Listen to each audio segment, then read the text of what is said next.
Kaixo lagunak, gaurko eskulana izango da joku bat, eta hortako berdugun materiala da plastikozko baso bat, pinpon pelota bat, globo bat, eta gura ize batzuk.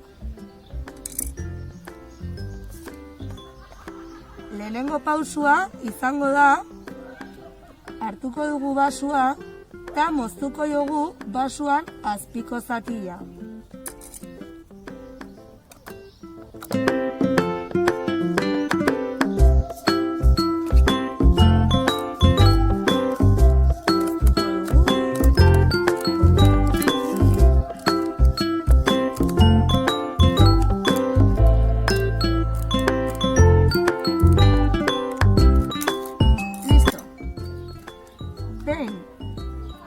Basua moztuta dakagula, hartuko dugu globua.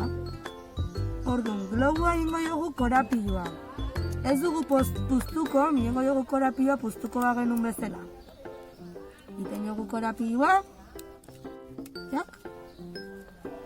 Eta moztuko duguna izango da goiko zatia, zati potolua. Erditiko da.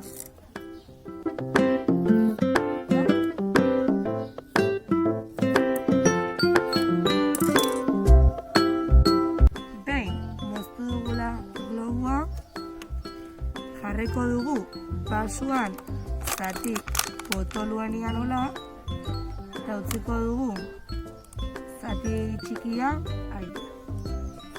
Hartuko dugu pinponeko pelota, sartuko dugu basuan zulo txikitika.